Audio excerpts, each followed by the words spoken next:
विक्री किंमत 40% वर चिन्हांकित आहे. 15% व 10% हा सलग 2 सवलती दिल्यानंतर विक्री किंमत 1071 रुपये होत असल्यास खरेदी किंमत किती असा प्रश्न विचारला. सोडवायचा कसा? हा जो विक्री किंमत शब्द आहे याला छापील किंमत अशा पद्धतीनं मांडणं अभिप्रेत होतं, पण त्यांनी मांडलं नाही. एकंदरीत एखादी वस्तू ज्यावेळेस आम्ही घ्यायला जातो त्याच्यावर असलेलं लेबल म्हणजे MRP, जी छापील किंमत असते, तिलाच विक्री किंमत, विक्रीसाठी ठेवलेली किंमत असं सुद्धा म्हणतात. त्यामुळे यांनी विक्री किंमत हा शब्द घेतला म्हणजे गैर नाही. परंतु या विक्री किंमत शब्दाचा अर्थ लेकरांनो छापील किंमत असा होतो. पुढे चला. मग आता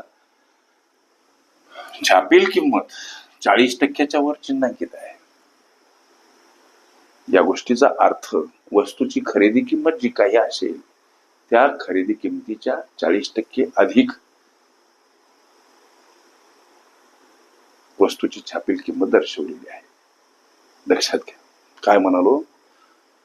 वस्तूची खरेदी किंमत जे काय असेल त्या खरेदी किमतीच्या 40% अधिक MRP दर्शवला म्हणजे छापील किंमत दर्शवली. विक्री किंमत 40% वर चिन्हांकित म्हणजे छापील किंमत 40% वर चिन्हांकित. कशाच्या? खरेदी किमतीच्या. मग इथं प्रश्न आमच्या मनामध्ये असा उमगला पाहिजे की बाबा छापील किंमत किती? छापील किंमत किती बाबा? आता वस्तूची खरेदी किंमत, गोष्टी लक्षात घ्या लेकरांनो. वस्तूची खरेदी किंमत किती बाबा? वस्तूची खरेदी किंमत X समजायची. खरेदी किंमत आणि अधिक खरेदी किमतीच्या 40% वर ही वस्तूची छापील किंमत. इथं शब्द पाहिजे. छापील किंमत 40% वर चिन्हांकित खरेदी किमतीच्या असा सुद्धा शब्द प्रयोग दिला असता तर बराबर तुमचे पावलं उत्तरापर्यंत वळती झाली असते. परीक्षार्थ्याच्या मनामध्ये गोंधळ निर्माण करणे हे स्पर्धेचं पहिल्यापासूनच ध्येय ठरलेलं आहे. लक्षात घ्या. मग अशा पद्धतीचा उलाढाला केल्यानंतर आम्हाला MRP प्राप्त होते. X गुणिला याला 0.4 असं डायरेक्ट मांडलं तरी चालते. 40% व्यवहारी अपूर्णांकात अशा पद्धतीनं मांडतात. हे असंच उत्तर येते. आलं लक्षात तुमच्या? डायरेक्ट पुढे झाला. मग आता X अधिक हा गुणाकार कसा? तर 0.4x. हे X नुसते नसून 1x आहेत. 1x अधिक 0.4x ही जर गोळाबेरीज केली तर 1.4x ही झाली लेकरांनो छापील किंमत, ज्याला आम्ही MRP असं संबोधतो. मग आता पुढे चला. विक्री किंमत 40% वर चिन्हांकित आहे. 10% 15% 10% या सलग 2 सवलती दिल्यानंतर विक्री किंमत 1071 रुपये होत असल्यास खरेदी किंमत. विक्री किंमत व्हायला लागली 1071 रुपये समोर बराबर ही छापील किंमत. आणि या छापील किमतीच्या पहिली सूट 15% म्हणजे कशी? 100ची वस्तू 85ला, दुसरी सूट छापील किमतीच्या 10%. याचा अर्थ 100ची वस्तू 90 रुपयाला. अशा पद्धतीने ही मांडणी करा.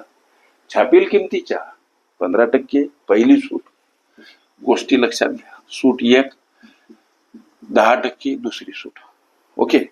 पुढे चला सर. 1071 बराबर 1.4x गुणिला हा भाग कसा जातो? 0.85 गुणिला हा भाग 0.90.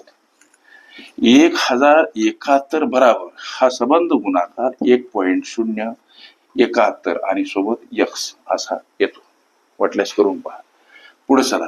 1071 कडे येताना हे पद 1.071 भागीला स्वरूपात का मांडायचं सर? संख्या परस्पर विरुद्ध बाजूने जाताना एखाद्या पदासोबत गुणिला असेल, भागीला भागीला असेल, दोन्हीला अधिक असेल, वजा वजा असेल, अधिक अंशस्थानी असेल, छेदस्थानी छेदस्थानी असेल, अंशस्थानी मांडा. हे प्रत्येक प्रश्नाला असलेले काय जे गणितीय गुणधर्म आहे ते पाठ केले पाहिजे. आता पुढे चला. हे दशांश चिन्ह घालवायचं. छेदस्थानी असलेलं म्हणजे अंशस्थानी 0 घ्या. मात्र किती?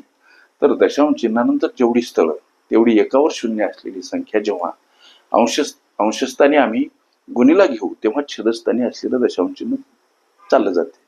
मग आता 1071 अंशस्थानी असलेल्या या पदासोबत किती शून्य घ्यायचे? 3 शून्य. एकावर 3 शून्य असलेली संख्या जेव्हा अंशस्थानी गुणीला घेतली तेव्हा छेदस्थानी असलेलं दशांश चिन्ह चाललं जाते. हे काही गणितीय गुणधर्म पक्के पाठ करा. आता 1071 खलास झाले सर. मग आता 1000 हे जे उत्तर प्राप्त झालं हे आहे एक्स उत्तर. हे एक्स काय आहे? त्या वस्तूची खरेदी किंमत जी प्रश्नामध्ये आम्हाला विचारली 1000 रुपये, हे तुमच्या विचारल्या प्रश्नाचं उत्तर. ओके. वस्तूची खरेदी किंमत काढणे, छापील किंमत ह्या माझ्या प्लेलिस्ट अवश्य बघा. त्यामध्ये विविध स्पर्धकांनी विविध अंगांनी विचारल्या संभाव्य अशा असंख्य प्रश्नांचा सराव तुम्हाला करता येईल.